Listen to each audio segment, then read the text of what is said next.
स्वर सुधा मंच पर प्रस्तुत है मुंशी प्रेमचंद की कहानियां। आज की कहानी है आखिरी मंजिल। आह, आज 3 साल गुजर गए। यही मकान है, यही बाग है, यही गंगा का किनारा, यही संगमरमर का हौज, यही मैं हूँ और यही दरो दीवार। मगर इन चीजों से दिल पर कोई असर नहीं होता। वह नशा जो गंगा की सुहानी और हवा के दिलकश झोंकों से दिल पर छा जाता था, उस नशे के लिए अब जी तरस तरस के रह जाता है। अब वह दिल नहीं रहा। वह युवती जो जिंदगी का सहारा थी, अब इस दुनिया में नहीं है। मोहिनी ने बड़ा आकर्षक रूप पाया था। उसके सौंदर्य में एक आश्चर्यजनक बात थी। उसे प्यार करना मुश्किल था। वह पूजने के योग्य थी। उसके चेहरे पर हमेशा एक बड़ी लुभावनी आत्मिकता की दीप्ति रहती थी। उसकी आंखें, जिनमें लाज और गंभीरता और पवित्रता का नशा था, प्रेम का स्रोत थी। उसकी एक एक चितवन, एक एक क्रिया, एक एक बात उसके हृदय की पवित्रता और सच्चाई का असर दिल पर पैदा करती थी।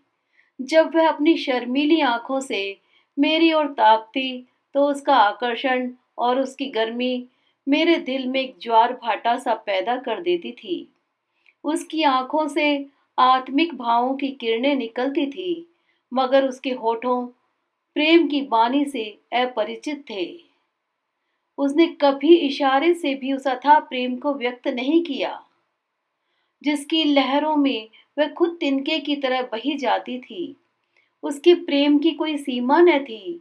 वह प्रेम जिसका लक्ष्य मिलन है, प्रेम नहीं वासना है। मोहिनी का प्रेम वह प्रेम था जो मिलने में भी वियोग के मजे लेता है। मुझे खूब याद है, एक बार जब ही उसी उसी हौज के किनारे चांदनी रात में मेरी प्रेम भरी बातों से विभोर होकर उसने कहा था, आह, वह आवाज अभी मेरे हृदय पर अंकित है। मिलन प्रेम का आदि है, अंत नहीं। प्रेम की समस्या पर इससे ज्यादा शानदार, इससे ज्यादा ऊंचा ख्याल कभी मेरी नजर में नहीं गुजरा। वह प्रेम जो चितवनों से पैदा होता है और वियोग में भी हरा भरा रहता है, वह वासना के एक झोंके को भी बर्दाश्त नहीं कर सकता। संभव है कि यह मेरी आत्मस्तुति हो, मगर वह प्रेम जो मेरी कमजोरियों के बावजूद मोहिनी को मुझसे था, उसका एक कतरा भी मुझे बेसुध करने के लिए काफी था। मेरा हृदय इतना विशाल ही न था। मुझे आश्चर्य होता था कि मुझ में वह कौन सा गुण था जिसने मोहिनी को मेरे प्रति प्रेम से विवल कर दिया था। सौंदर्य, आचरण की पवित्रता, मर्दानगी का जौहर, यही वह गुण है जिन पर मोहब्बत निछावर होती है। मगर मैं इनमें से एक पर भी गर्व नहीं कर सकता था। शायद मेरी कमजोरियां ही उस प्रेम की तड़प का कारण थी। मोहिनी में वह अदाएं न थी जिन पर रंगीली तबीयतें फिदा हो जाया करती हैं। तिरछी चितवन, रूप गर्व की मस्ती भरी हुई आंखें, दिल को मोह लेने वाली मुस्कुराहट, चंचल वाणी, उनमें से कोई चीज यहाँ न थी। मगर जिस तरह चांद की मध्यम सुहानी रोशनी में कभी कभी फुहारें पड़ने लगती हैं, उसी तरह निश्चल प्रेम में उसके चेहरे पर एक मुस्कुराहट कौंध जाती और आंखें नम हो जाती। यह अदा न थी, सच्चे भावों की तस्वीर थी जो मेरे हृदय में पवित्र प्रेम की खलबली पैदा कर देती थी। शाम का वक्त था। दिन और रात गले मिल रहे थे। आसमान पर मतवाली घटाएं छाई हुई थी और मैं मोहिनी के साथ उसी हौज के किनारे बैठा हुआ था। ठंडी ठंडी बयार और मस्त घटाएं हृदय के किसी कोने में सोते हुए प्रेम के भाव को जगा दिया करती हैं। वह मतवालापन जो उस वक्त हमारे दिलों पर छाया हुआ था, उस पर मैं हजारों होशमंदियों को कुर्बान कर सकता हूँ। ऐसा मालूम होता था कि उस मस्ती के आलम में हमारे दिल दिल बेताब होकर आंखों से टपक पड़ेंगे। आज मोहिनी की जबान भी संयम की बेड़ियों से मुक्त हो गई थी और उसकी प्रेम में डूबी हुई बातों से मेरी आत्मा को जीवन मिल रहा था। एकाएक मोहिनी ने चौंक कर गंगा की तरफ देखा। हमारे दिलों की तरह उस वक्त गंगा भी उमड़ी हुई थी। पानी की उस उद्विग्न उठती गिरती सतह पर एक दिया बहता हुआ चला जाता था और उस चमकता हुआ अक्स थिरकता और नाचता एक पुच्छल तारे की तरह पानी को आलोकित कर रहा था। आह! उस नन्ही सी जान की क्या बिसात थी। कागज के चंद पुर्जे, बांस की चंद तीलियां, मिट्टी का एक दिया कि जैसे किसी की अतृप्त लालसाओं की समाधि थी, जिस पर किसी दुख बटाने वाले ने तरस खाकर एक दिया जला दिया था। मगर वह नन्ही सी जान, जिसके अस्तित्व का कोई ठिकाना न था, उस अथाह सागर में उछलती हुई, लहरों से टकराती, भंवरों से हिलकोरे खाती, शोर करती हुई, लहरों को रौंदती चली जाती थी। शायद जल देवियों ने उसकी निर्बलता पर तरस खाकर उसे अपने आंचलों में छुपा लिया था। जब तक वह दिया झिलमिलाता और टिमटिमाता, हमदर्द लहरों से झकोरे लेता दिखाई दिया। मोहिनी टकटकी लगाए खोई सी उसकी तरफ ताकती रही। जब वह आंख से ओझल हो गया, तो वह बेचैनी से उठ खड़ी हुई और बोली, मैं किनारे पर जाकर उस दिए को देखूंगी। जिस तरह हलवाई की मन भावन पुकार सुनकर बच्चा घर से बाहर निकल पड़ता है और चाव भरी आंखों से देखता और अधीर आवाजों से पुकारता उस नेमत के थाल की तरफ दौड़ता है, उसी जोश और चाव के साथ मोहिनी नदी के किनारे चली। बाग से नदी तक सीढ़ियां बनी हुई थी। हम दोनों तेजी के साथ नीचे उतरे और किनारे पहुंचते ही मोहिनी ने खुशी के मारे उछलकर जोर से कहा, अभी है, अभी है, देखो वह निकल गया। वह बच्चों का सा उत्साह और उद्विग्न अधीरता जो मोहिनी के चेहरे पर उस समय थी, मुझे कभी न भूलेगी। मेरे दिल में सवाल पैदा हुआ, उस दिए से ऐसा हार्दिक संबंध, ऐसी विवलता क्यों? मुझ जैसा कवित्व शून्य व्यक्ति उस पहेली को जरा भी न बूझ सका। मेरे हृदय में आशंकाएं पैदा हुई। अंधेरी रात है, घटाएं उमड़ी हुई, नदी बाढ़ पर, हवा तेज, यहाँ इस वक्त ठहरना ठीक नहीं। मगर मोहिनी, वह चाव भरे भोलेपन की तस्वीर उसी दिए की तरफ आंख लगाए चुपचाप खड़ी थी और वह उदास दिया जो हिलता मचलता चला जाता था, न जाने कहाँ किस देश। मगर थोड़ी देर के बाद वह दिया आंखों से ओझल हो गया। मोहिनी ने निराश स्वर में पूछा, गया? बुझ गया होगा। और इसके पहले कि मैं जवाब दूं, वह उस डोंगी के पास चली गई जिस पर बैठकर हम कभी कभी नदी की सैरें किया करते थे, और प्यार से मेरे गले लिपट कर बोली, मैं उस दिए को देखने जाऊंगी कि वह कहाँ जा रहा है, किस देश को। यह कहते कहते मोहिनी ने नाव की रस्सी खोल ली। जिस तरह पेड़ों की डालियां तूफान की झोंकों से झंकोले खाती है, उसी तरह यह डोंगी डांवाडोल हो रही थी। नदी का वह डरावना विस्तार, लहरों की वह भयानक छलांगें, पानी की वह गरजती हुई आवाज, इस खौफनाक अंधेरे में इस डोंगी का बेड़ा क्यों कर पार होगा। मेरा दिल बैठ गया। क्या उस अभागे की तलाश में यह किश्ती भी डूबेगी? मगर मोहिनी का दिल उस वक्त उसके बस में न था।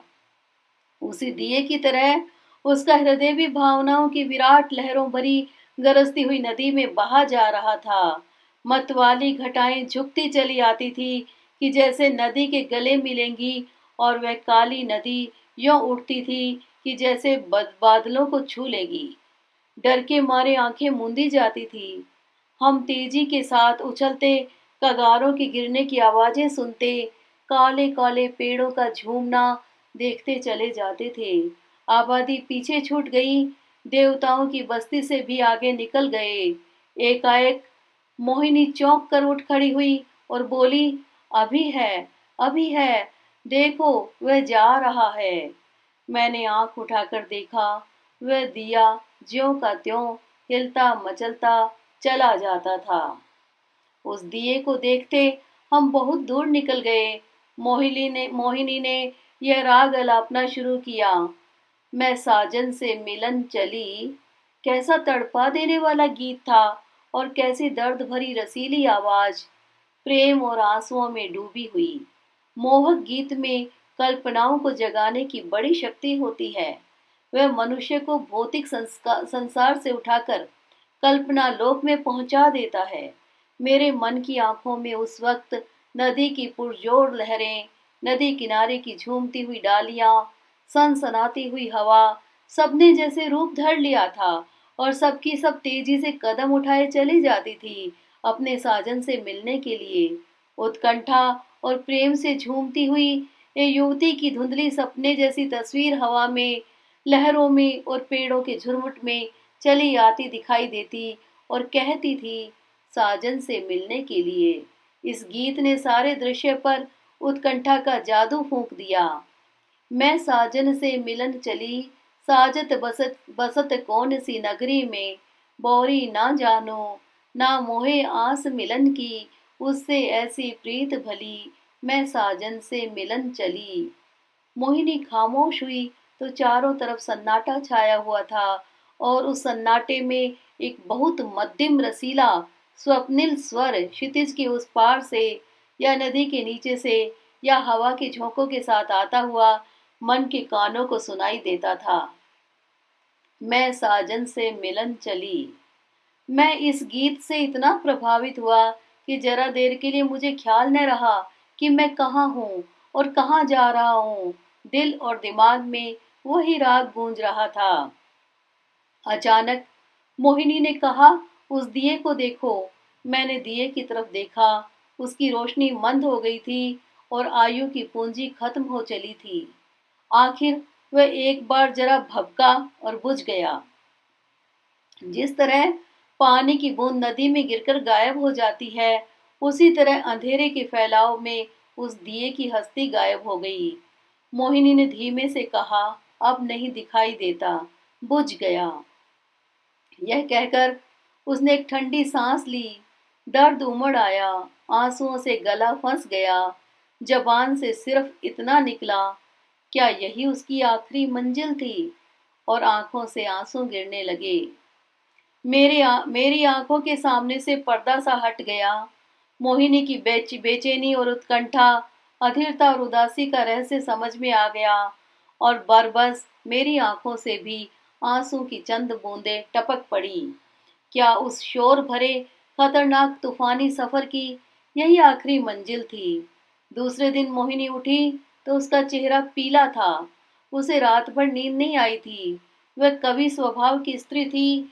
रात की इस घटना ने उसके दर्द भरे भावुक हृदय पर बहुत असर पैदा किया था। हंसी उसके होठों पर यूं ही बहुत कम आती थी। हाँ, चेहरा खिला रहता था। आज से वह हंसमुखपन भी विदा हो गया।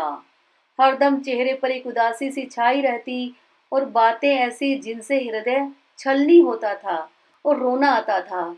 मैं उसके दिल को इन ख्यालों से दूर रखने के लिए कई बार हंसाने वाले किस्से लाया, मगर उसने उन्हें खोलकर भी न देखा।